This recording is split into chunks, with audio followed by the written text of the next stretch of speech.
And so to dramatize this further, suppose we could send him, assume we could send him at almost the speed of light, say 99.99% speed of light. 4.5 light year trip, round trip would be 9 years on our clock. On his clock, it would be 33 days. So that gives you a feeling for, it should help you understand that time is not an absolute, it's variable. It's not uniform. Time is a physical property. It varies with mass, acceleration, and gravity, among other things. And this is an insight that is profoundly useful as we approach some of the subjects we're going to talk about in this study. You and I, we now know, exist in more than 3. In fact, the experts tell us we live in 10 dimensions, more than 3. See, all of us think of time as being linear. When we were in school, the teacher went to the blackboard and wrote a line, starting at the left and going over to the right. And the left end of the line was the birth of a famous person, the founding of an empire, what have you. And the right end of that line would be the death of that person or the fall of that empire. All of us have made timelines in school. Well, because of that background, it's natural for us when we encounter the concept of eternity, we tend to jump to the conclusion that it's sort of like a line that starts at infinity on the left and goes to infinity on the right. In other words, we think of eternity as having lots of time. Well, that's good poetry. It makes a nice verse in Amazing Grace, the 4th verse and what have you. But it's bad physics. Because, let me ask you a question. Is God subject to the restrictions of mass or acceleration or gravity? Hardly. He is not simply somebody with lots of time, as we tend to imagine eternity, but he is outside dimensionality of time altogether. And that is his uniqueness, and he uses that to authenticate his messages to you. That's what Isaiah means when he says, "Thus saith the high and lofty one that inhabiteth eternity." Since God has the technology to create us, he certainly has the technology to get a message to us. The challenge is, how does he authenticate his message? How does he let us know that the message is really from him and not some kind of contrivance or a fraud of some kind? Well, one of the ways he authenticates it, there's several ways. One of the ways, he declares the end from the beginning, and from ancient times the things that are not yet done. In other words, he writes history before it happens. We call that prophecy. Many people ask me, "Chuck, what's your profession?" I say, "I'm a history teacher. I teach history in advance." And of course, I'm being only a little bit facetious there. The geometry of eternity, if I take this line that we have on the screen here, and if I bring it out to you in 3 dimensions, imagine this curved line is coming out at you from the screen. It's a line. And we are at a point in this line that we'll call the present. Behind us is the past, ahead of us is the future. For us, life is a sequence of events. And we can move forward and look back. We can't look forward or move back, but that's a whole other discussion for another time. For someone who is outside the dimension of that linear length of time, say an eternity, that person that's outside that line can see the past, the present, and the future simultaneously. Let me give you an analogy. Suppose you're watching a parade, the Rose Parade, the first of the year or whatever your hometown might have. For you, as you're sitting on the curb, around the corner comes the marching units, the bands, the floats, the whatevers.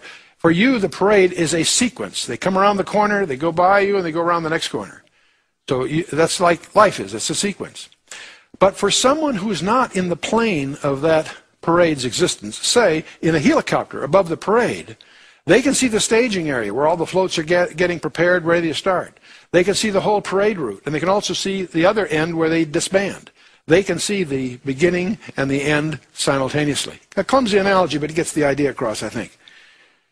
My favorite quote from Dr. Einstein says, "People like us who believe in physics know that the distinction between the past, the present, and the future is only a stubbornly persistent illusion." And indeed it is.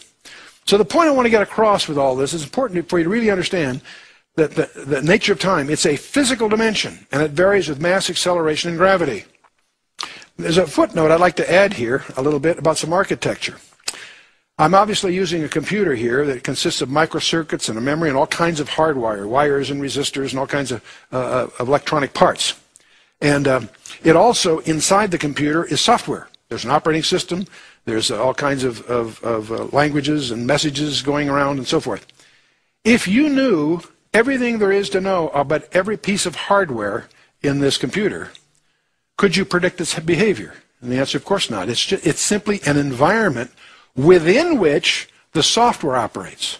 Its behavior, how it responds to things, is a function of the software that's in it. Now, let's talk a little bit about software. You see, the physical equipment is equivalent to like our physical bodies, our flesh, bones, our circulatory systems, and all of that. But that's all what I'll call hardware. Our real self, call it soul, spirit, mind, thoughts, whatever, we use those words pretty loosely.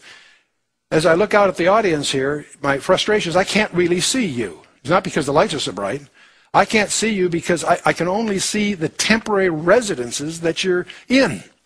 The real you, as I say, call it soul, spirit, what have you, that's vocabulary, is software, not hardware. Now, here's the point. Let's talk a little bit about software. If I take a little diskette, you all have seen one of these little diskettes in our current computer age. If I take a blank cassette and put it on a postal scale, it will weigh about 7/10 of an ounce. But if I load that blank cassette, I've spent hundreds of dollars and load it with 1,000,000 bytes of software, and then put it on a postal scale, what will it weigh? 7/10 of an ounce. In other words, software has no mass. A light switch weighs the same whether it's on or off. It carries one bit of information. But a computer register is the same thing. The information in it doesn't have weight. It has no mass. In fact, I can even send it through the airwaves. The big thing today is wireless, because these messages do not require embodiment. They can exist on their own right. So software has no mass. Now, what does that mean? If time is a physical property and software has no mass, it has no time dimension. What that really means is the real you is eternal, whether you are saved or not. The issue is, where are you going to spend it? If you're perfect, you can spend it in the presence of our Creator. If you're not, He has other plans. So we need to understand that. I want to talk also a little bit more about hyperspaces. That's just a fancy word mathematicians use for spaces of more than 3 dimensions.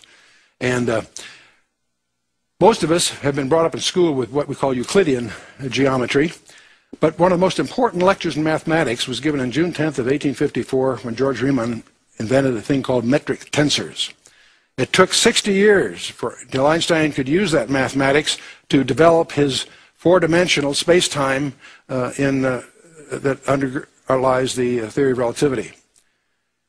Einstein went to his death frustrated because he couldn't resolve some other issues which, if he'd gone to another level up, they would have yielded. And Kaluza and Klein did that in 1953 by using more than 4 dimensions and reconciled light and supergravity in the field of physics. And in 1963, Yang and Mills, another duo, resolved electromagnetic and both the weak and strong nuclear forces by recognizing the additional dimensions. And since about 1984 onwards, people in that deal in these things are now exploring the apparent reality of superstrings, that we begin to understand we live in 10 dimensions. And I always find that rather interesting, because there's an ancient Hebrew sage by the name of Nachmanides who wrote in the 12th century. Nachmanides, by simply studying the Hebrew text of Genesis chapter 1, concluded that the universe has 10 dimensions. In his vocabulary, only 4 were knowable. The other 6 were, in his terms, not knowable. I find that rather interesting, because we've spent millions of dollars on atomic accelerators that have caused particle physicists to conclude that we live in 10 dimensions. 4 are directly measurable, the 3 spatial dimensions we know in time. 6 are curled in less than 10 to the minus 33 centimeters, and thus are inferable by only indirect means. And I think that's fascinating, that the leading frontier of quantum physics is now caught up to where Nachmanides was in the 12th century. But there are only 2 kinds of people that seem to be able to deal comfortably with hyperspaces, spaces of more than 3 dimensions. And that's mathematicians with special training and small children. If I was going to try to communicate to you aspects of 4-dimensional or 5-dimensional space, we'd both be having a tough time, because it's outside our direct experience.